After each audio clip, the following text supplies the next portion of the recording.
Suite à l'affaire de trafic d'enfants impliquant le luxembourgeois Dylan Thierry, une déclaration commune a été émise ce jour par les ministères concernés par ce dossier. Un trafic était en gestation et chaque enfant malgache allait être vendu à 150 000 €, soit 675 millions d'ariars. L'aéroport international d'Ivato a inauguré ce jour le nouveau centre de surveillance et de liquidation à la zone de fret à l'occasion de la célébration de son 200e anniversaire. Une nouvelle infrastructure dotée de nouveaux matériels de pointe. Les procédures de dédouanement seront accélérées. Le temps de liquidation et de sortie des marchandises ne durera pas plus de 3 heures. À la une de l'actualité internationale, la guerre en Ukraine. Ils sont petits, maniables et très efficaces et c'est une arme majeure de la guerre en Ukraine, les drones. La Russie et l'Ukraine les utilisent en nombre. Pour Moscou, c'est un outil de bombardement des infrastructures. Kiev, de son côté, les utilise pour des opérations de sabotage.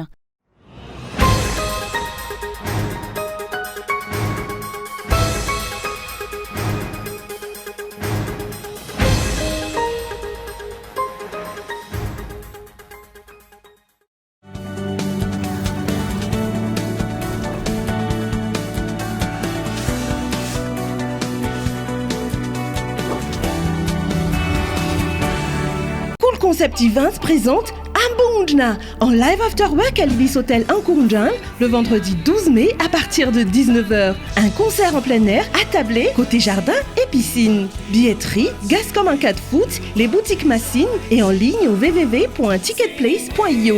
Partenaires Ibis, Gascom, Espace Isia, IC, sponsor du groupe RTL, Canal+, Beaufort. Ambunjna en live after work by Cool Concept Events à l'Ibis Hotel le vendredi 12 mai à partir de 19h.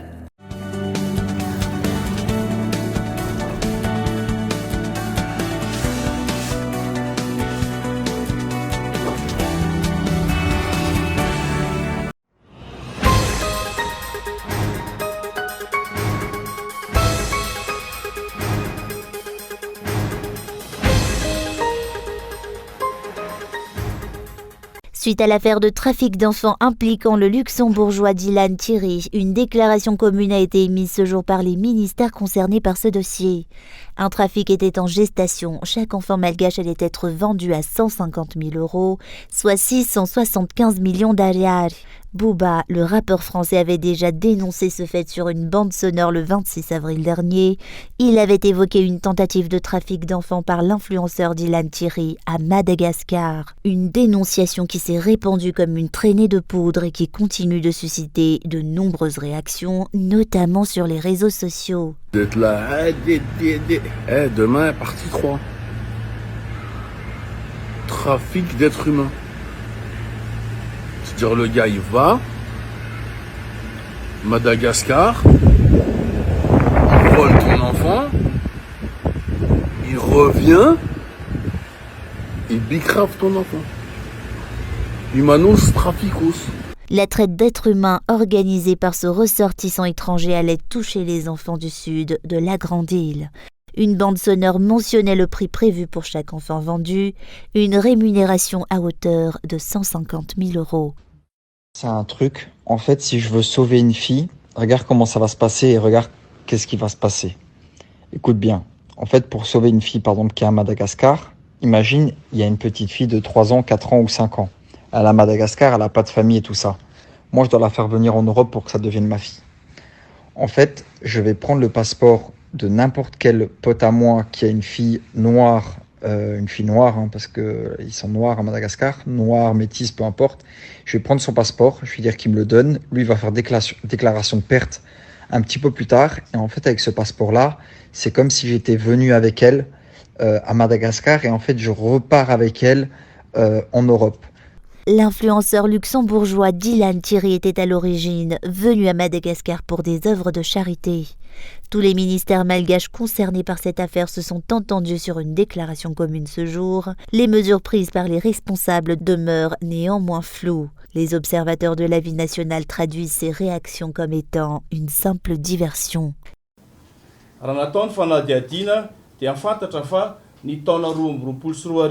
Il a été découvert, suite à une enquête, que ce ressortissant étranger est venu de 2 fois à Madagascar en 2022. Il est entré 2 fois sur le territoire malgache. Il est aussi sorti 2 fois de nos frontières. Nous savons également qu'aucun enfant malgache ne l'a suivi lors de ces 2 sorties du territoire malgache. La police nationale a également reçu des ordres émanant du procureur général pour l'ouverture d'une enquête y afférent. La protection des enfants malgaches sera renforcée et le gouvernement prendra des mesures pour que ce Dylan Thierry ne puisse plus jamais revenir à Madagascar. Tsy fahafahan'io teratany vahiny Dylan Thierry io hiditra eto Madagasikara. Intsony.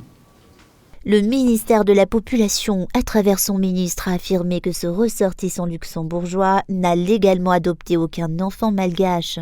Les adoptions à Madagascar ont été suspendues depuis septembre 2022 jusqu'à nos jours, selon ses explications. Une telle procédure serait une infraction selon ce ministre si une telle information s'avérait vraie. La question se pose de savoir d'où émanerait une telle autorisation si les adoptions ne sont plus possibles depuis septembre dernier.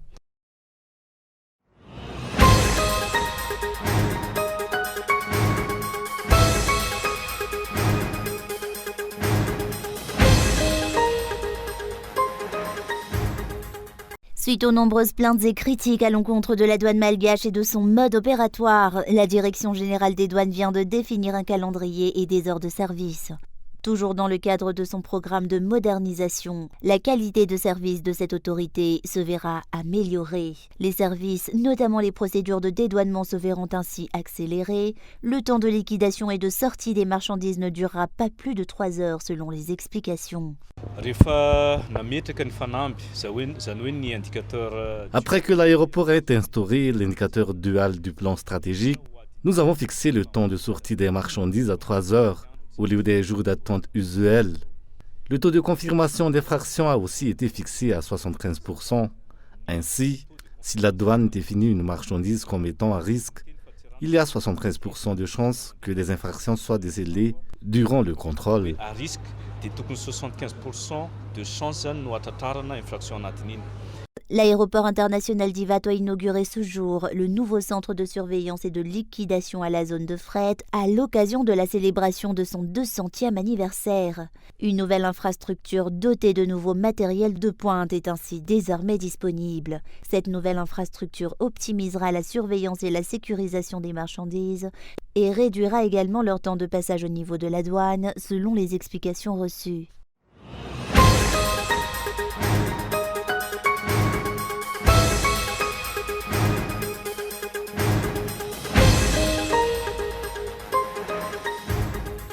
Le code électoral n'est pas le seul à devoir faire l'objet de révision. Toutes les lois à Madagascar ne s'accordent désormais plus avec les réalités du pays, selon l'ACS.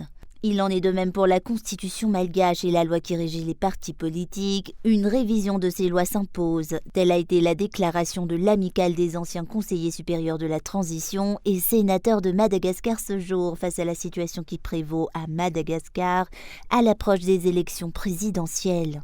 Le non-respect des lois en vigueur est désormais monnaie courante à Madagascar. C'est l'origine de la pauvreté extrême dont souffre actuellement la population malgache, dénonce l'ACS, qui a procédé ce jour à une déclaration officielle.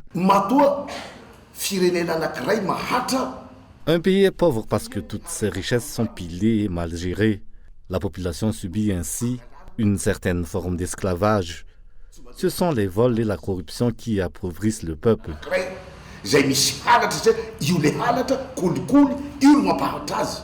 Le non-respect des lois en vigueur est désormais monnaie courante à Madagascar. L'ACS maintient que les élections présidentielles qui se tiendront vers la fin de cette année 2023 sont d'une importance capitale. 7 grands critères permettant de définir le profil et les traits de caractère d'un président de la République digne d'être à la tête du pays durant 5 ans ont été évoqués. Des critères de sélection que chaque citoyen devra tenir en compte si la population malgache souhaite réellement mettre fin à la misère dont souffre actuellement le pays selon l'ACS. Une personne qui craint Dieu et qui applique la vérité et la justice, une personne qui respecte les lois en vigueur à Madagascar, notamment la Constitution, un individu prêt à développer le pays à travers les ressources naturelles du pays, dans l'intérêt de la population malgache et pour se défaire de la dépendance quasi permanente du pays vis-à-vis des bailleurs de fonds qui devraient faire uniquement office de soutien. Izay tosika ihany no ilana azy ireo. Il est temps pour la population malgache de prendre en main l'avenir du pays à travers les élections présidentielles. C'est du choix de la majorité que dépendra l'évolution de la grande île et le niveau de vie des citoyens. Une nouvelle ère est nécessaire pour redresser la nation, selon l'ACS.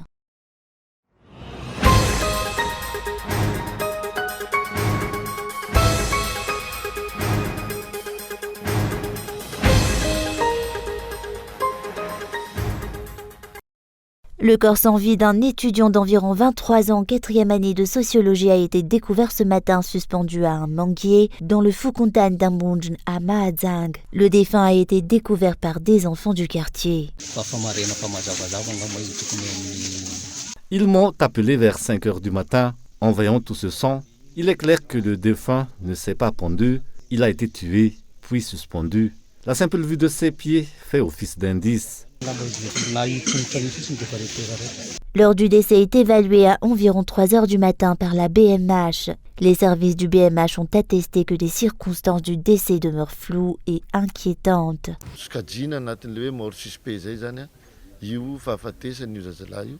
La mort de ce jeune homme fait partie des morts suspectes. Même s'il a été pendu à un manguier, cela reste une mort suspecte. Une blessure a été observée au niveau de ses parties intimes.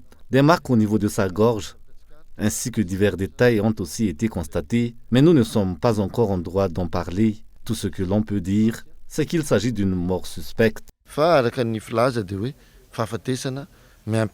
jeune homme a été suspendu à un arbre à l'aide d'une corde de puits qui provient de la cour de sa petite amie. Des traces de sang ont également été retrouvées dans les environs. Une enquête est ouverte au sein de l'université de Mahajang et du BMH. La police judiciaire mène également son enquête.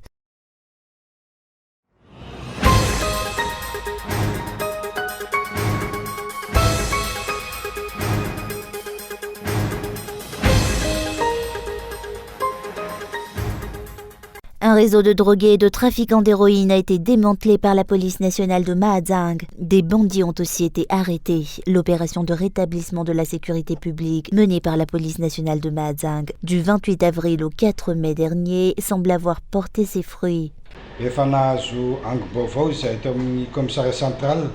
Le commissariat central a reçu des informations concernant une bande de jeunes dans le Fukuntan de Mahbibkil. Ça donne à la consommation et au trafic de drogue dure, dont du cannabis et de l'héroïne. 2 d'entre eux ont été arrêtés. Un autre réseau a également été démantelé hier. Nous avons appréhendé le trafiquant d'héroïne de la ville de Mahajang.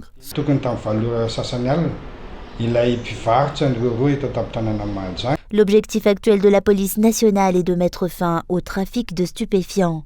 Le commissariat central de Mahajang met les jeunes en garde. Ceux qui s'adonnent encore à cette activité illégale seront appréhendés. Ceux qui s'évertuent encore à se droguer, qu'il s'agisse de consommateurs, de trafiquants, de vendeurs ou encore d'intermédiaires, devront tous se soumettre à la loi. Ils ne feront désormais l'objet d'aucune tolérance, vu que l'héroïne détruit la jeune malgache.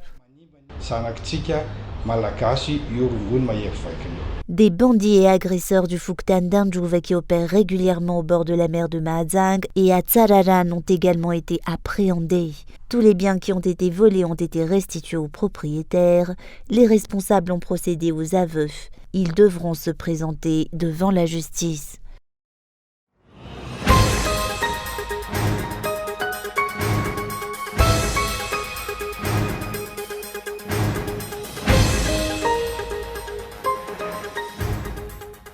Le couronnement de Charles III et de son épouse Camilla Parker en tant que roi et reine consort du Royaume-Uni et des autres royaumes du Commonwealth aura lieu le samedi 6 mai 2023. Charles III a accédé au trône suite au décès de sa mère le 8 septembre 2022.